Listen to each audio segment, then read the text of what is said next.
Hi, Nick, and welcome with us today. We are joined with Nick James today, and we're going to talk about our accredited program and how he has found his journey into coaching. And I'm going to open up with Nick to tell us a little bit more about himself and how he got into coaching. Oh, okay. Well, first, hi Adele, nice to see you. Okay, I was 40 years, I'm a retired architect. I was 40 years as an architect, and I spent the last third of my career as an expat. I fancy myself as someone who has always been interested in looking at life from different angles and making sense of a culture from a kind of position of skepticism, if you like, kind of working out what it's all about. Um, the most rewarding part of being an architect for me was not building design, but actually learning to manage people and learning to manage construction sites. So that's kind of where I'm coming from. I live and travel with my wife and two teenage kids, and I get my creative kicks from drawing, writing, building websites, and a little bit from cooking and eating and playing and listening to music.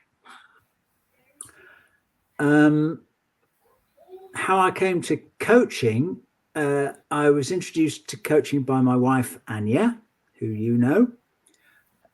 And she was receiving some coaching and thought it might be interesting to discover it. So she showed me a couple of videos, which made me think, yeah, that looks interesting. So we kind of came to it together. We both started your course together in January 2023, or maybe December of the previous year. I like the way how you bring Anya in, how she brought you into the coaching and the background that you have. You're always open to learning more and discovering more. And I found that for me, it is interesting and that the person is willing to go into different fields and learn. And I know you and Anya basically came to Coaching Minds together. What attracted you to Coaching Minds in the first place? Um, okay, the kind of things that she showed me about coaching were what I've learned from Coaching Minds. It's called emergence coaching, where you just kind of hang in there and see what comes out. And I found that fascinating.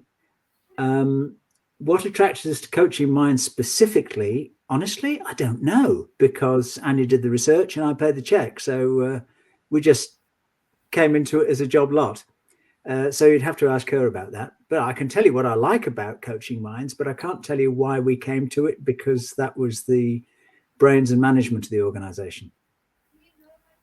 Okay, so what did you like about Coaching Minds? Let me go that way. I understand Anya brought you in, and she's done all Yeah. the research. So this is a perfect question for her to ask: is how she came across Coaching Minds and how she found that first contact. But for you, what did you find that you liked about Coaching Minds? Oh, well, the the real thing that I think is fantastic is the content. The breadth and the way it's organized and all that stuff. It's just magnificent. Other things, I actually like you and Paul. You're both lovely, positive people, and I just find you really enjoyable to work with. The third thing is the other coach students. I'd say that I've made at least three or four good friends over the last year, and that all comes together. Um, I could tell you a little bit more about what I've got out of the course, if you like. But those are the things that I really like about it. Is the content, you and Paul and the other students. And I like that you brought in Paul and myself.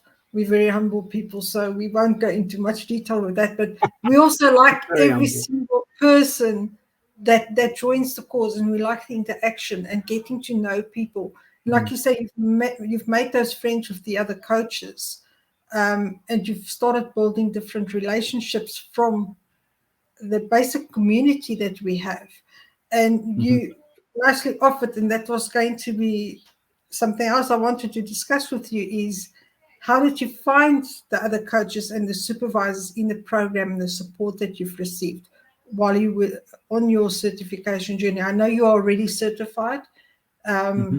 So how did you find that support system that is there for you?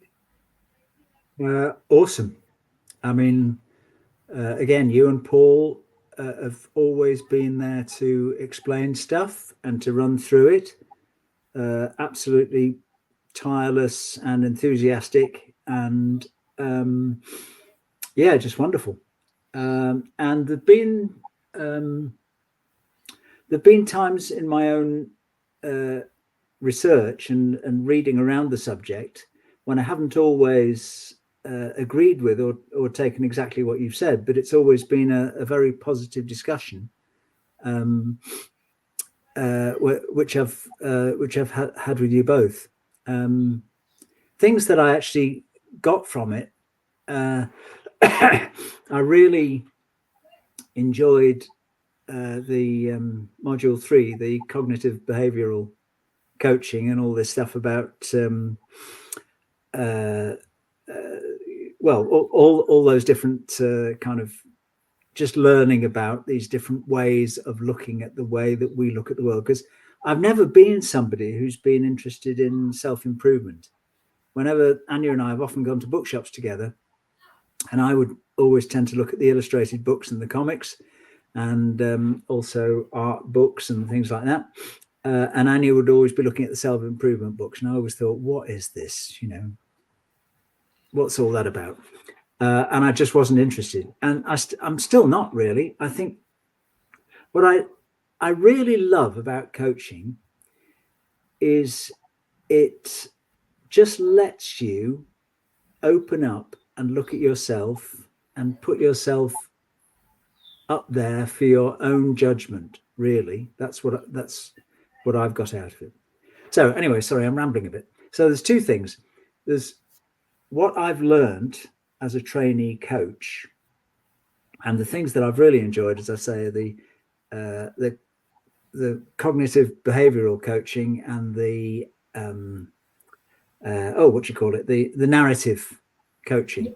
Although actually, the thing that I admire most about coaching is this kind of emergence coaching, where you just let it all come out. But these kind of models of how we think of ourselves, I find just absolutely fascinating. And I love that. And that's actually a lot of the kind of reading that I've done since. The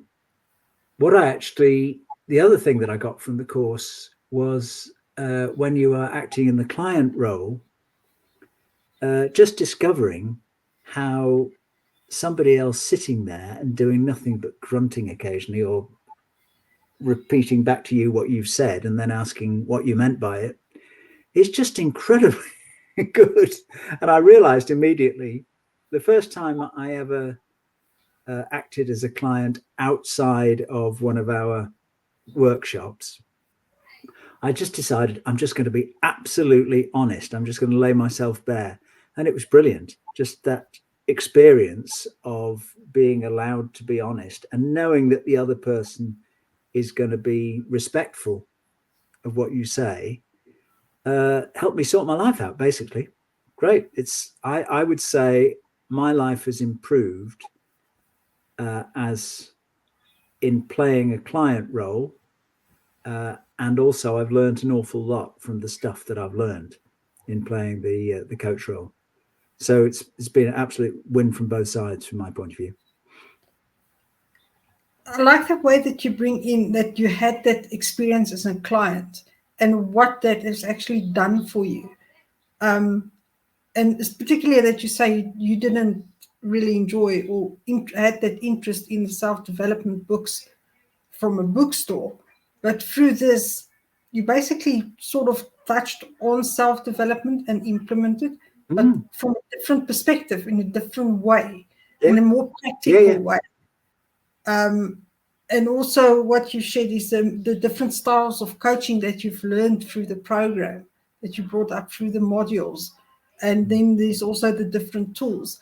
Just off the back of my hand, I want to ask you about the pace that you found for the program. How did it help you to set your own pace, but yet be part of workshops and triads and things like that? That's very easy because, well, Anya did the course in 6 months and I took a year. So it's a self-paced thing. I took it at the speed that I wanted to because I was involved in other stuff during the first half of the year. No, well, it's self-paced and you're there for us at whatever pace we want to go. So I know other people have done it in less than 6 months. But for me, spreading over a year was about right. And also, I kind of took a lot of notes and then thought about stuff and then read about it and all that kind of stuff. So I enjoyed doing it comparatively slowly. So it's self-paced and you're brilliant because you just are sitting there ready for me whenever I'm ready for a bit of you. So wonderful, very well organized. Yeah. I like the way that you say we sort of sit back, but we don't always sit back. We're always there in your support and reaching out. And how you brought in that you could do it at your own pace and the different paces there is for different people. So it's that tailor-made way for you to do the course and interact with your fellow coaches, your supervisors. And I know also, Nick, you brought a lot of value into the coach community where you've posted your website, you've asked for feedback, you've also offered help to the other coaches on websites. From the beginning, you've also interacted and brought your wisdom and knowledge to the discussion board, and we've also learned a lot from you. My other question that I wanted to bring in is, would you recommend Coaching Minds? Yes or no? And the reason why, yes or no? Yes. Yeah. The reasons are basically what I've said: the content and the people, both you and the co-students. It's an open, positive, enthusiastic, intellectual community of like-minded people. There are some people who I am totally not on a wavelength with at all. There are 2 or 3 people I've met on this course and I think, oh, that's interesting, not for me. But there are more than that people, and I'm not saying there's anything wrong with them, they're just not my people. But there's more than that people who I just feel very glad to have met and have a continuing conversation with, who I'm still in touch with. So I would have no hesitation at all in recommending Coaching Minds. Yes. Thank you. And bringing the point in that there is people that you